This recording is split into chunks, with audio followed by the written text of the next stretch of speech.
tó ọlọ́run elédùnmọ́dé ọba góògó ọba àjíkẹ́ ọba fẹ́rẹ́fẹ́rẹ́ ọba àpẹ agbẹnimọ́dẹ̀yìn afúnimọ́ṣẹ́rẹ̀mí ọba alógunlọ́lá ní ìlẹ́yẹ ọgbọ̀gbà tí gbára àdúgbò abọ́gbọ̀gbọ̀ tí fi yọmọ ẹ̀ nọ́ọ̀fìn ìbò obìnrin lẹ́nìí ìbò obìnrin àkọ́kọ́ tó kọ́kọ́ gbálẹ̀ ìlú yìí àwọn akásọlérí mọ́lẹ̀ rò obìnrin bàbá tán yanyan ìbá yín o ìbá láàlú ògiri òkò mọ́jẹ̀lẹ́yẹ wà mọ́jẹ̀ ó bàjẹ́ ìbálẹ̀ ọ̀gẹ́rẹ́ afọkẹ́yẹrẹ lápòkà ilẹ̀ apẹ̀ olónìí mọ́jà ṣe ọtí mọ́jà tójú ilẹ̀ mọ́lẹ̀ mọ́jà kẹ́gùn ayé mọ́jà ogun alẹ́sẹ̀ mọ́jà ti sọ fún àwọn àgbàlagbà aṣọ ọ̀ka ènìyàn mọ́jà bá wọn tẹ̀ ó dọwọ́ rẹ̀ o dákun jẹ́ kílẹ̀ Yorùbá yóò gba ìdáhùndè kí ni kókó ọ̀rọ̀ tá a mú wá lónìí ọ̀rọ̀ náà dá lórí arákùnrin kan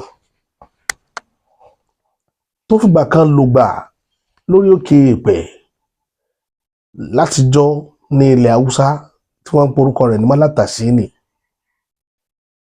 ọ̀pọ̀lọpọ̀ mọ orúkọ ẹ̀ ní Málàtàsínì ọ̀pọ̀lọpọ̀ mọ̀ sí Mẹ́tàsínì kò sí bẹ́ẹ̀ ṣe pè tẹ́ pé àdúgbò tọkùnrin yìí gbé ní Kánò ńgbà yẹn àti àwọn ipa ìwà tọkùnrin yìí wù kò jàtọ̀ sí títàwọn Boko Haram tó wà ń ta lónìí kẹ́lẹ̀ mọ̀ pé ó ti pẹ́ tí wọ́n ti ń gbé sùmọ̀mí lórí ilẹ̀ ọ̀dọ̀ àwọn àríwá ó ti pẹ́ táwọn agbésùmọ̀mí ti wà lọ́dọ̀ wọn níbi ìkókùkò ká máa kó àwọn èèyàn kiri tẹ́ ẹ bá gbọ́ ìlú tọkùnrin yẹn ti wá Cameroon nígbà táwọn kékeré Chad làwọn àròpọ̀ ti wá tó rà rántí pé lákòókò kan wọ́n ní bàbá Buhari nígbà tí bàbá Buhari gbàgbára ní 85 pé bàbá Buhari wá wọ́ lọ wọ́n lọ jù sí bọ́dà Cameroon bọ́dà Chad bọ́dà Chad sí Nàìjíríà but along the line another history jáde tó sọ̀rọ̀ nípa Mẹ́tàsínì gangan irú ẹ̀dá tó jẹ́ òun ni wọn ò ṣe gbà fún Zakizaki títí Àbújá nígbà yẹn báwọn náà ṣe bẹ̀rẹ̀ nu ẹ̀ka dẹ̀dẹ̀ àwọn kan kóra wọn jọ bí ìjọ wọ́n dẹ̀ bẹ̀rẹ̀ sí ní yọ ìlú lẹ́nu dá àdúgbò láàmú bí Málàtàsínì náà ṣe bẹ̀rẹ̀ nìyẹn òun wá ṣe títí ẹ̀ bí fọ́ọ̀mù àwọn Deeper Life Mẹ́tàsínì ló jẹ́ ká mọ̀ pé tẹlifíṣàn ò dáa nígbà tí ẹni tí wọ́n bá tẹlifíṣàn lè rẹ̀ tí ń wò wàhálà ni ìwọ tó o bá lò jáàbù wàhálà ni gbogbo nǹkan tẹ nígbà tó yá ó fẹ́ sọ̀rọ̀ ìdọ́lọ́hún Mẹ́tàsínì fẹ́ sọ̀rọ̀ ìdọ́lọ́hún kí sì ló gbérú àwọn èèyàn báyìí wọ̀lú ìwà kò ju ipa ká máa kó àwọn èèyàn kiri láti fi dìbò ṣòṣèlú àwọn olóṣèlú ìdí rẹ̀ tí mo ṣe máa ń pè wọ́n lọ́tà lọ síwájú orílẹ̀-èdè yìí páwọn ni ò fẹ́ ni fúnre àwọn ni ò pọnmi òkèrú tó dò tá à ń sọ àwọn olóṣèlú ni àwọn náà mọ bí Málàtàsínì ṣe dèrò Nàìjíríà púpọ̀ nínú àwọn nǹkan wọ̀nyí tẹ̀ ń wò lé nìyí bí Buhari náà ṣe lọ invite àwọn èèyàn wá nìyẹn tọ́lẹ̀ kí wọ́n máa gbèjà àwọn brothers wọn Nàìjíríà tẹ̀ kú wọn wá nítorí Jonathan táà náà di nǹkan sí wa lọ́rùn tó di Boko Haram bẹ́ẹ̀ náà Málàtàsínì náà ṣe wọlé wá púpọ̀ àwọn tẹ̀ ń wò láàrin wa lẹ́ni tó jẹ́ elèlé ọ̀pọ̀lọpọ̀ wọn bí wọ́n ṣe wọ ìlú ìwá nìyẹn táwọn àríwá àwọn olóṣèlú àríwá tí wọ́n dálẹ̀ sí wa lọ́rùn ẹ̀ẹ́kàn dédé bá NIN nọ́mbà lọ́wọ́ ẹni tí ń kó bólà kiri wọ́n pọ̀ gbogbo àwọn málíà sẹ́wọ̀n wò láìláńdì yẹn ló ní NIN Nàìjíríà dání lélẹ́yìí tí ò rọrùn fáwa láti gẹ̀ẹ́tì nílùú míì bọ́ Nàìjíríà chípì làwọn sápò fún wọn nítorí ọ̀rọ̀ òṣèlú tó rọ́mọ̀ pé táwọn bá fa àwọn brothers àwọn mọ́ra kò rọrùn fáwọn láti win ní election lórílẹ̀‐èdè Nàìjíríà ẹ máa wá wò ó àwọn kinní yìí òun ló mú ìwá láàárọ̀ yìí láti ta àwọn èèyàn tiwa náà lólobó nílẹ̀ Yorùbá nítorí pé irú àwọn àṣàwọ̀ tiwa lọ́dọ̀ tiwa náà púpọ̀ àánú àwọn tí wàá wá ráàyè jókòó sáàrin àwọn haúsá lọ́dọ̀ wọn ní haúsá wọn wàá tàtàtùkù wá sílẹ̀ yorùbá ń bí wọn wá jókòó sọ́dọ̀ wa. èmi ti fẹ́ wa lọ́mọ èmi dọmọ fún ara rẹ̀ sọ́dọ̀ tiwa náà ń bí tó jẹ́ pé ààrí wọn yọ mọ́ wọn ti di kàńdá inú rẹ̀ sí ààrí wọn yọ kúò.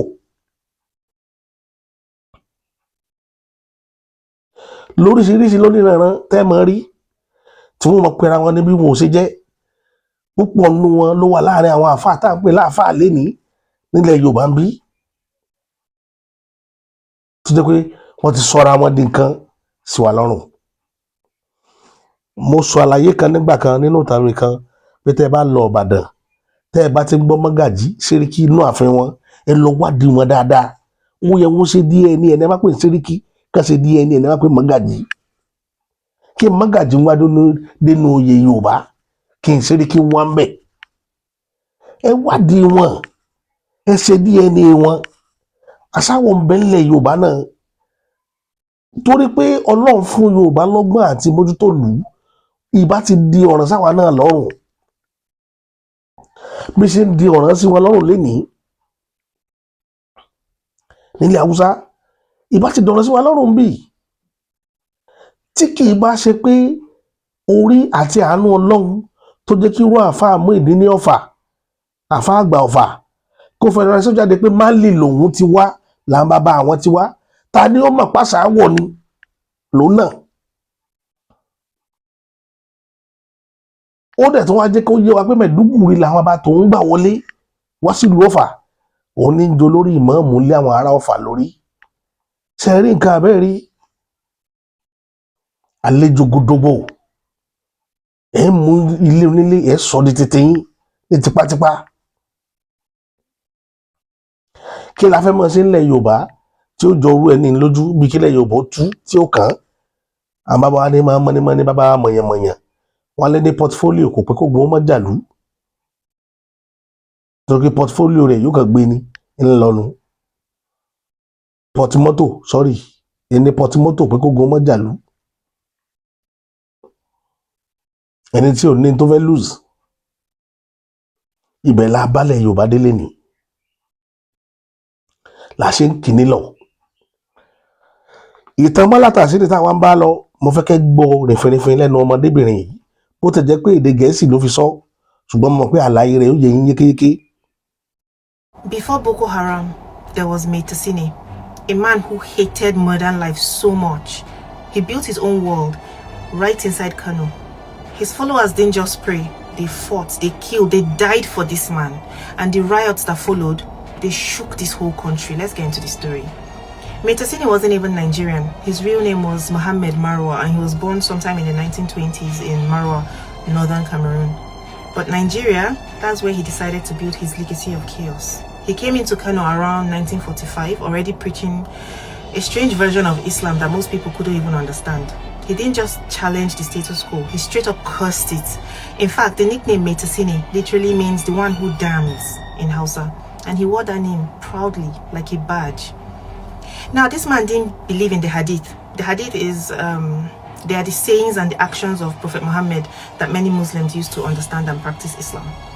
He didn't rate the fiqh either. That's like Islamic law based on scholars' interpretations of the Quran and the hadith.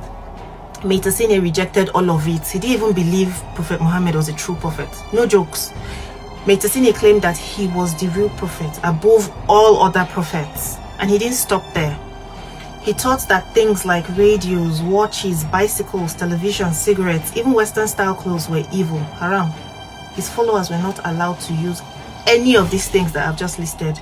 He said modern life was corrupt and sinful, and that Muslims needed to return to a pure, stripped down faith as like bare minimum, according to his own rules, of course. But here's what made him really dangerous. This man was charismatic. He didn't just preach to a few people in a corner. He built a movement. He attracted hundreds, then thousands of poor, frustrated young men. Most of them were Almajiri, street boys, and school dropouts. They had nothing. And Maitasini gave them something to believe in, a purpose, a place to belong, and someone to follow, which is what they needed. They called themselves the Yantasini. They weren't just a religious group. They were a militia, they were armed, they were fierce, absolutely loyal, ready to do anything. They even believed that Metasine could perform miracles. Some even thought that his charms could turn bullets into water. They built a stronghold in Kano, in an area called Yan Awaki. From there, they ran their own society. No government, no police, no outsiders allowed. It was their world now. And then in December of 1980, everything exploded. On December 18th, the Yentasini, they launched a full-blown uprising in Kano. They attacked police stations. They clashed with other Muslims. They declared war on anybody who was not following Metasini. The army was called in, and what followed was 11 straight days of chaos. The streets were turned into battlegrounds, homes were burnt, bodies were piling up. Listen, by the end of it, over 4,000 people were dead. 4,000. These people included civilians, police officers, soldiers, and Metasini himself. Some say he was shot, others say he had a heart attack. Either way, he died during the fighting. Then his body was cremated by the army so that nobody could turn his grave into a shrine. But guess what? That was not the end. His top man, Musa Makaniki, he picked up the mantle. The sect went quiet for a while, then they came back hard in 1982, this time in Maiduguri, Borno State. They tried to attack the central mosque in a place called Bulunkutu, but the police fought back. The violence spread fast. Over 3,000 people died in that round alone. At the same time, in Kaduna, another sect cell launched riots. They killed an assistant police commissioner. They clashed with security forces. At least 23 more people died there. Then 2 years later, in 1984, they resurfaced again in Yola, in what was then Gongola State. This one was brutal. Street battles, homes torched again, entire families wiped out, 1,000 people killed. Half the city was displaced. Nigeria's military ruler at the time, General Muhammadu Buhari, had to personally fly in to handle it. And just when everyone thought it was over, they came back again. In 1985, this time in Gombe, more fighting, more deaths. By then, the movement had lost its steam though. Makaniki fled to Cameroon. That was the last major uprising, but the impact is still felt today. You see, Metasini's movement was the blueprint. He showed how one radical preacher with just the right amount of anger, charisma, and disillusioned followers could shake an entire country. His teachings, his tactics, and his rejection of anything Western, it laid the groundwork for what would eventually become Boko Haram. Even Boko Haram's name means Western education is forbidden. And just like Metasini, they attract the poor, the frustrated, the ones left behind. It's the same pattern. We've seen this before. Because what Metasini started, it was more than just riots. It was a movement, a warning, a prophecy of the chaos to come. Look where we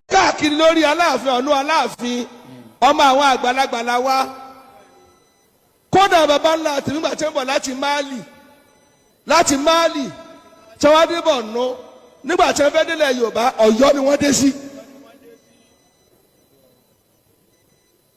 Ọ̀yọ́ yìí ibẹ̀ láti gba pélé táǹkọ̀ ní ìrànwá lọ́fà. ìdààmú sọ̀dí. Ẹ wá worú àwọn àdánwò tí irú àwọn nǹkan wọ̀nyí tó mú bá orílẹ̀-èdè yìí, ìdápadà sẹ́yìn nínú ìrìn àjò ayé. Torí anytime tẹ́ bá ti wàhálà bá ti wà báyẹn, wọ́n stagnanti ìrìn àjò Nàìjíríà ni. Ẹ wà sọ́dún tá a ti wà nínú kéèsì Boko Haram láti bí 2009. Ẹ wò títí dòní, ìlọsíwájú mélòó ló bá àwọn ìlú tí àwọn nǹkan wọ̀nyẹn ti ṣẹlẹ̀. Ẹ sì máa pe àwọn ìlú yẹn lára Nàìjíríà. Tẹ́ ẹ bá wá dẹ́kun ẹ máa bínú àwọn ará Èkó.